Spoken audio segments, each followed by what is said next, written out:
Hi, this is Gretchen Panius. I'm going to go through the case study Internet Use Violation for EDL 850. First of all, Category 1, Problem Identification and Analysis. What do I know? I know that Slattery Steno High School is in an affluent part of the city. There's lots of money within the community. The students are always dressed with up-to-date styles. Dr. Smith has been the principal for 9 years. 2 years back, he won Principal of the Year for secondary educators. He's very well liked, proud of his school, and he works hard to employ teachers that will help the school maintain this reputation. He hired Miss Tate. She's in her 2nd year. She is a science teacher. This is her first teaching job. She's a little older than most new teachers because she got her graduate degree and did some postgraduate work before she started school. She struggles in her classroom a little bit with a lot of structure and rigor, which makes it very stressful for her students. Parents have called about the class and complained that it's going to be the first bad grade their students get in class. It's going to ruin their chances for valedictorian or salutatorian. The workload's too heavy. Their kids are super stressed in her class. He has tried to give her some techniques to build relationships and reduce stress within her classroom, and so far that has not worked. It is Veterans Day weekend. They had Friday off from school. She was out of town. When she gets into school gets back home on Sunday, she checks her email and she has an anonymous email that has a link to a personalized message. She clicks on it. When she goes to that, it talks about her class, her coursework, it criticizes her class, it uses offensive language, and then the last comment says, "Who wants Miss Tate to disappear?" When she read this, she was afraid that someone was out to kill her. She calls Dr. Smith. Dr. Smith asks her to calm down, says forward him the email with that Facebook page link. He goes through and reads it once he receives it. He doesn't believe there's immediate danger. He thinks it's just a prank. He calls Miss Tate back, asks her to calm down, tells her he thinks it's just this prank, asks if there's anyone that she thinks it might be. She immediately says she believes it's William Hall. He always is making snide comments behind her back. And then he also helps students with computer issues, so she thinks that he's technology savvy.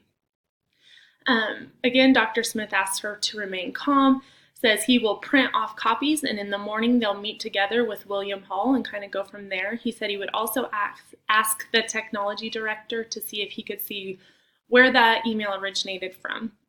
She tells him that she's going to stay at her mom's, so if he needs her, that's where he can contact her, and that she would see him in the morning. This kind of leads me to what do I need to know? I need to know more details of the student and parent complaints to see if it was all innocent in the way they were presented, or if there's anything more to it, and then also just kind of what they were saying to get a feel for it. I also would like to know the strategies that Ms. Tate has tried to improve in her classroom.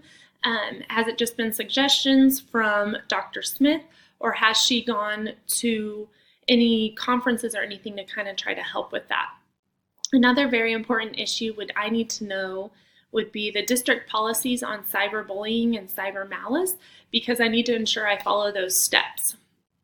I also would like to know who all commented on the Facebook page. When you make comments on Facebook, you can see who writes those. You can't do this anonymously. It is possible that they used fake names, that it wasn't their real names, but I also would like to know who commented, even if they are fake, to see if we could figure that out. I also would like to know if there's any other students besides William that Ms. Tate feels this could have been, and does William or any of these students have any prior issues with office referrals and their behaviors? That's very important here.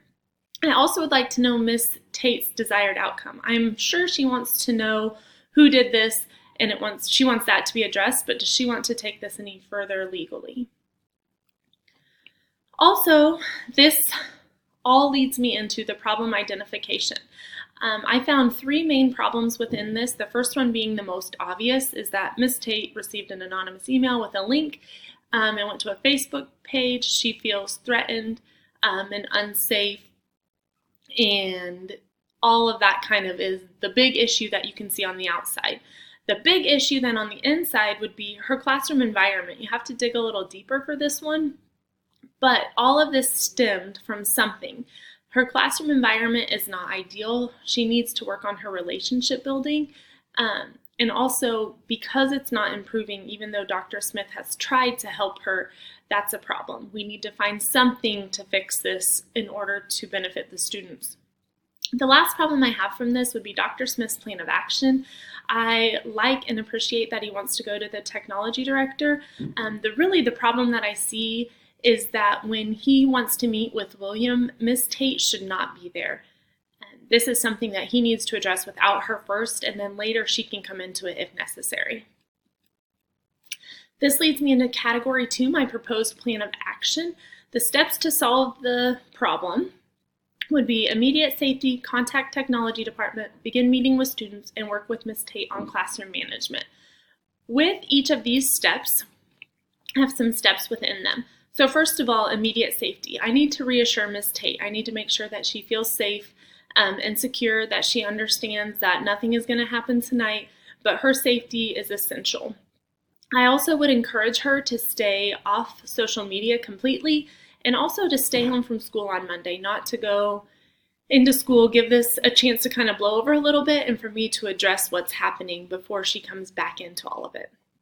When I contact the technology department, I would ask them who created the page, who commented on the page, and who sent the email. All of these people are somehow associated to what's happening.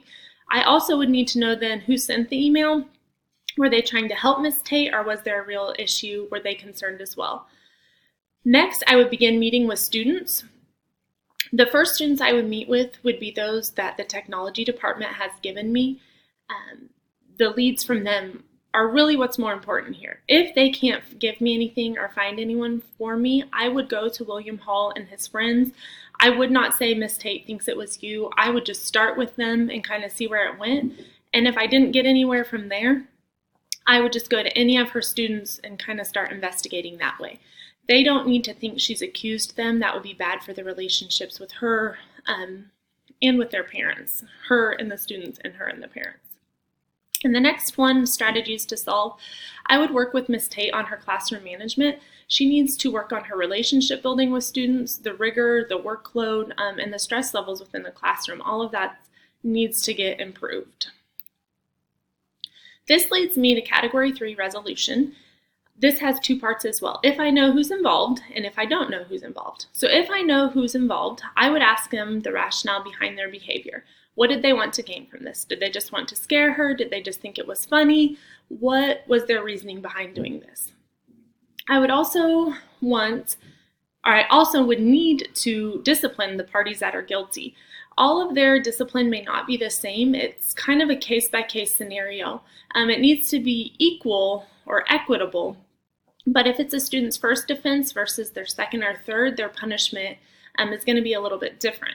With that, though, again, I would be going through the district guidelines, the building policies, in order to ensure that I'm not playing favorites or anything like that. I would also talk with Miss Tate to see if she would like the students removed from her class, because again, she needs to feel safe in her workplace.